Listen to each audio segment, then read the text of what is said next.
Time to double back on our conversation we had earlier in the phone-in segment. So if you're just joining us, well, I would say you came at the right time. And if you've been here, you've been sticking around since, well, let's continue with our conversation. Now, amid the hardship in the economy, the Nigerian National Petroleum Company Limited has increased the price of petroleum pump price again. This increment will see Nigerians in Lagos and Abuja buy petrol for 1,025 naira and 1,060 naira per liter, respectively. Now, in October, petrol price stood at 1,030 naira in Abuja and 998 naira in Lagos in NNPCL filling stations, while other petrol stations sold at 1,150 and 1,200 per liter. That was still in this same October that we're in. Now, the upward review followed current economic challenges capable of exacerbating the burdens of Nigerians grappling with rising cost of living. Meanwhile, the Nigerian petrol marketers have decried challenges facing purchasing Dangote Refinery's premium motor spirits and amid a fuel price hike. So today, to look into details in all that is happening in the petroleum industry and why the current price hike, what is happening, how this is affecting Nigerians generally, to have a holistic conversation on it. In the studio, we have Olabode Sowunmi, CEO, Captree Limited, and Chairman, Energy Transition Study Group, NGA. It's good to have you. Thank you for joining us. Good morning. Always a pleasure to be here. Same here. And joining us virtually from Borno State, we have Alhaji Zarma Mustafa. He is a National Operations Controller, Independent Petroleum Marketers Association of Nigeria. It's good to have you with us this morning. Thank you for joining us, sir.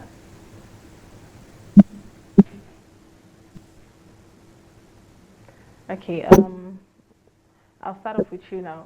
We hope I hope you could hear us. If he can't, I'm sure the technical crew will work on that and connect us to him shortly. But with you, sir, here in the studio, what's your take on all that is playing out? We've seen the current is another pump price still in the same October. Was he expected? Well, so when you talk about the forces of demand and supply, it's a dynamic. In other words, there are multiple factors that influence demand and influence the supply. But once those forces are triggered, there will be a resultant effect, not a repercussion, but a resultant, something we have. So basically, what the government has said they've done as part of the reforms is to completely remove their hands from the forces that determine demand and supply, which in this case will be things like exchange rates. Another factor will be the cost of crude globally. The other factors will be the cost that the local refiners may be selling their product. Other factors will be cost of importation, all those dynamics. It is the resultant interplay of those dynamics, as well as maybe whatever profit NNPCL or so wants to make. There's the push and pull of those factors that ultimately should determine the price. Now, if the naira to the dollar falls or is affected or it fluctuates 3 times in a month, you will expect the pump price to change those 3 times in a month. But having said that, there is a need for Nigerians to also operate on the side and on the level of knowledge, on which basis they're supposed to operate, interplay, and find out what is really happening so that they can hold accountable those who should be accountable. One of the things that is missing from public discourse is that I have not seen either the media or other NGOs put pressure on related organizations to demand an exact extrapolation of the cost. There is nothing that stops people from calling on ICANN, Association of Accountants, to help Nigerians with a full breakdown of the final factors of the cost of producing crude. They are an NGO. They are part of society. They should be working towards the same goal of progress of Nigeria. There's even nothing that stops the media as a body, whether it's the Guild of Editors and all that, speaking to the NNPC in bulk, demanding that those exact costs be shared anytime that they are increasing the pump price. Those are things that will help Nigerians to come to terms with the reality. And there are also things that will hinder those who are interested in playing with the minds and the economy and the situation of Nigerians. So it's a catch-22. Yes, there are issues that happen with reform. There are factors that are affecting it, but we must also put pressure on those sides so that they know that Nigerians are watching them, so that they know that this thing is affecting people, and then to hinder unscrupulous people from taking unfair advantage of the situation as it is. Talking about unfair advantage, are you saying that there's probably a foul play somewhere, and that's somewhere that Nigerians need to know about and question more? No, I'm not saying that. Okay. What I'm saying is that the more transparent a process is, the more it is difficult for there to be foul play. Okay. So what I'm saying is that Nigerians should not just get carried away with the explanation of the reality of the fact that we're in a state of reform and that these things are bound to happen, which is true. But we should also put a searchlight on those who are responsible for carrying out this reform, those who are responsible for delivering the products, such that Nigerians will know for a fact that we are actually working out the reform, and to also hinder and prevent those who could be taking unfair advantage from taking unfair advantage. That's a responsibility we owe ourselves. Now, still talking about transparency, because it's something Nigerians do not understand. In as much as, like you said, they are not asking questions as they should, going through the right channels. But they seem to be, would you agree that there seems to be a certain level of lack of transparency in the entire oil sector? With the arrival of Dangote refineries, Nigerians expected that the price of petrol price would reduce because it is made in Nigeria. Recently, we saw that the president had, inaugurated, they had a meeting with Dangote, Melekiari, and some other bodies to fast track the naira to naira sale of crude to Dangote refineries. Dangote went to court just recently as well, requesting that the licenses of marketers should be revoked from importing petroleum products because he has them. What would you say is playing out in that sector? What's your thought on all of this drama that's playing out? Is it that he has the petroleum products already? Why are they still importing? Why are we still allowing global market forces to affect our prices when we have the products in Nigeria?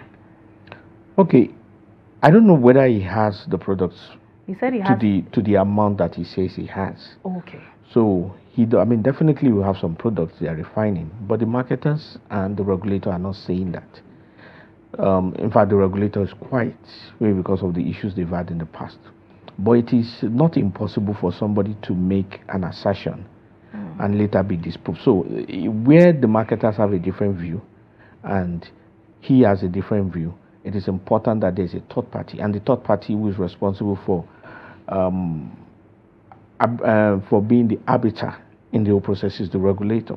So in which case, the normal question is to ask the regulator to give us a third opinion, a regulatory opinion in the matter.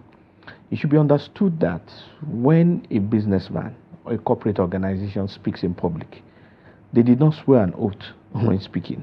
So it is possible that there could be exaggerations, there could be some increase on the spur of the moment, all those kind of things. So it's important for Nigerians to know that, because the expectations in terms of the price, like you said, was different. It was different primarily because of the way the news was being reported. The news was being reported with the extent that Dangote was going to come and save the day. The news did not look at the cost of crude, which he also needs to buy. He did not look at the cost of operation, which he also needs to deal with. He did not look at the fact that he borrowed some money in dollars, which he himself needs to pay. There are multiple factors that goes into this thing. All right, well, hold your thoughts on that now. We have the IPMAN secretary there, all the way from Borno State, joining us. Good morning, sir. Do we still have him via Zoom? We have Alhaji Zarma Mustafa. He's a National Operations Controller, Independent Petroleum Marketers Association of Nigeria. Good morning. Can you hear us?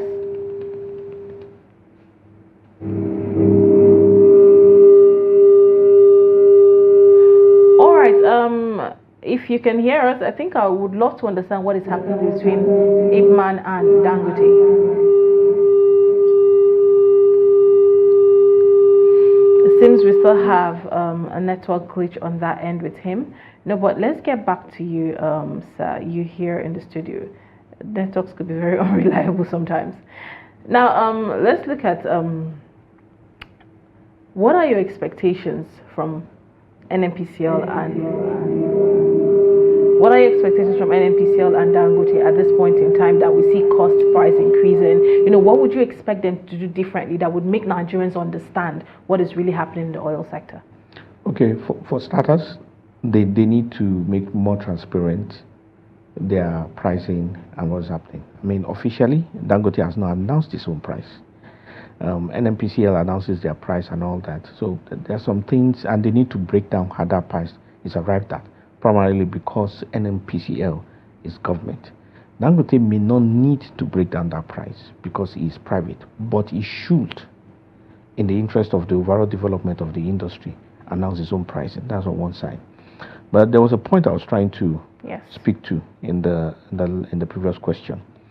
One of the issues between the marketers and Dangote, from the side of the marketers, has been the nature of communication and interaction between themselves and Dangote, whether there has been sufficient respect and sufficient trust in terms of the operations. According to the marketers, Dangote makes available the product for them only via gantry sales and not via bulk vessel. So in simple terms, he's only selling to them via petroleum tankers and not via vessels where they can put in their tank farms, which is basically the difference between retail and wholesale. So if they go and buy or import, they buy via vessels, they buy bulk. And Dangote has not chosen to do that with them. The implication of that speaks to profit, speaks to operational efficiency and all that. So it is possible, if that were to be true, because Dangote has also spoken to that he's selling to anybody via vessel bulk sales. But if that were to be true, that could necessarily hinder interactions between them. You would recall about 2 weeks ago, some of the marketers were in public saying that they need government intervention because a lot of them are going to have to close shop. They are also a value chain in the market, because without them, no matter how much we drill, no matter how much we refine, no matter how much we process, without them, that product still does not get to the final mile. So there's an amount of respect that goes into every single player within the sector. So they may need government intervention, or shall I say regulatory intervention. Yeah. All right, let's take it back a notch. We spoke about reforms in the energy sector, and are these reforms for the better? You know, is it something that would favor Nigerians with time? Because at this point, Nigerians are not seeing the light at the end of the tunnel. Okay, so the nature of reforms are not 3 months or 6 months. Otherwise, every government will have done it, because it takes political will to do it. And some of the places that you can look at where reforms have done, you can look at Britain in the late 70s towards the late 80s, took almost 10 years. You can look at Brazil in the 80s. You can look at China in the late 60s to the 70s. So reforms actually take time. And it is those reforms that, I mean, if you look at China, those days, China was known as the hotbed of malnutrition. In fact, the particular vitamin deficiency called beriberi, which happens with people that eat rice a lot, originated largely from China. But all that has changed. It was from there that it went into China manufacturing, which initially used to mean inferior goods, which has now taken a whole step forward to mean the supply chain of the world. So the nature of reforms are like that. It's a little like entrepreneurship. When you start a business, especially if you're focused, there are many times that it looks like the business is not going anywhere, but you keep at it. You keep at it. But when you change, when you succeed, you don't just succeed into better things. You're actually transformed. So the people who actually succeed in doing business, they become better people. That's why they're unique. So when you see a musician who is ordinarily singing with all his other friends, when they succeed, they come out with a different voice. they come up with a different melody, whether it is Fela, whether it's Davido, whether any musicians that you know. Success brings with it a transformation. So if we are able to succeed with it, you're actually going to see a transformed society, which is what happened with Britain. I mean, many people will tell you, especially those who've been traveling to the UK for a long time, especially in the 70s, that our currency was for a higher value than that of the UK, and that people were excited when Nigerians walked into shops in Britain to come by. They were also going through reforms. They were going through recession at that time. The same thing with Brazil in the 80s. In fact, Brazil in the 80s used to have pump price increase 3 times a day. So it's important that we understand what we are talking about. However, we as Nigerians can say, have a collective and say we don't want reforms.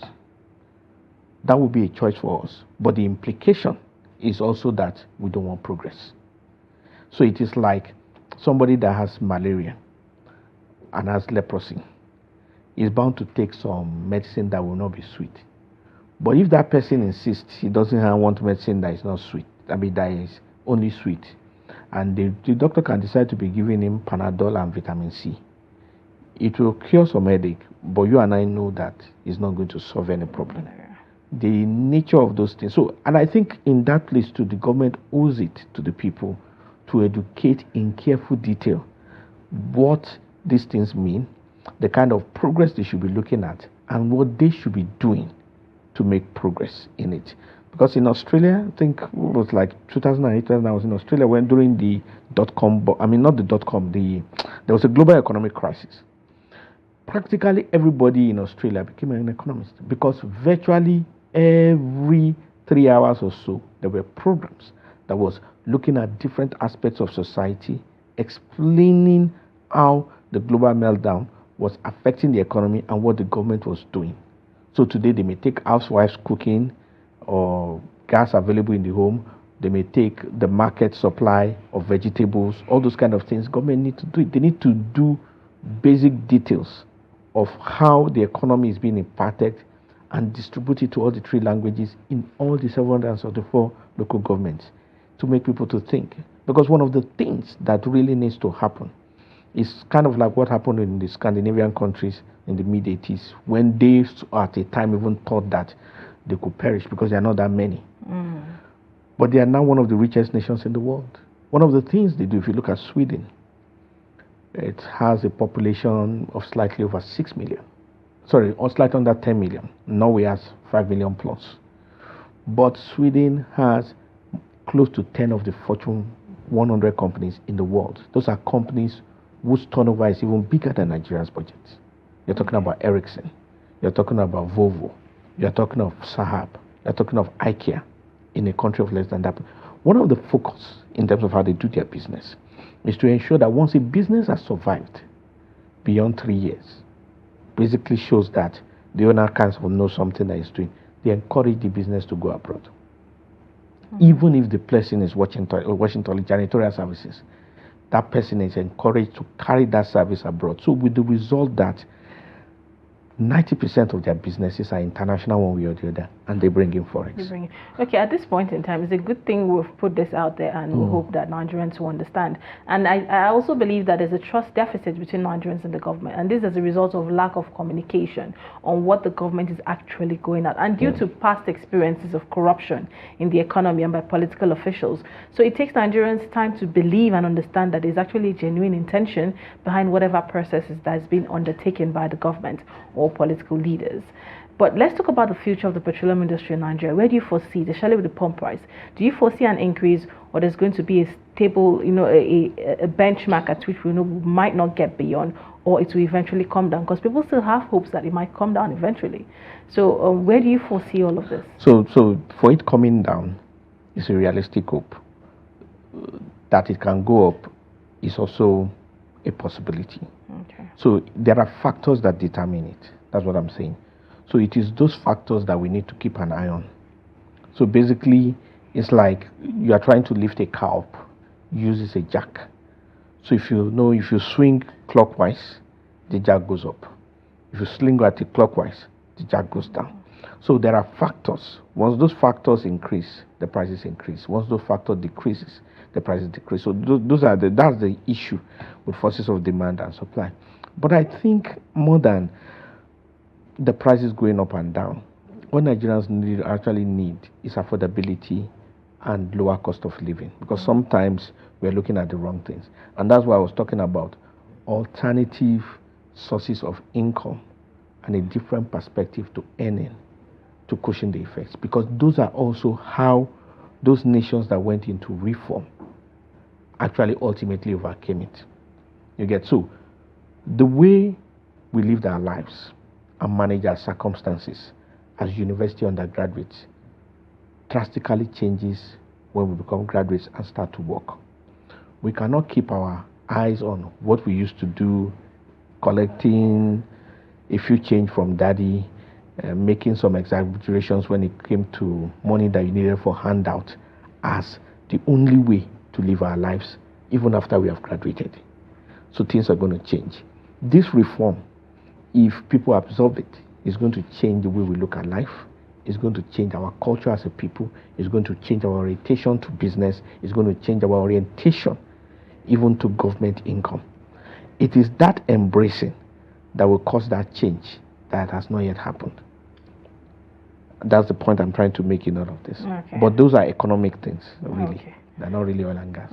All right. Well, I'm sure we'll probably invite you one day so we could look at the economic aspects to it. But unfortunately, we've come to the end of this segment. I really wish we could say more.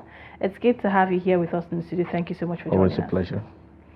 All right, if you're just joining us, we're talking on the pump price and the ripple effects on the economy. And I'm sure you've picked out something. I definitely have. I am going to go and look for an alternative source of income because it's hitting everybody.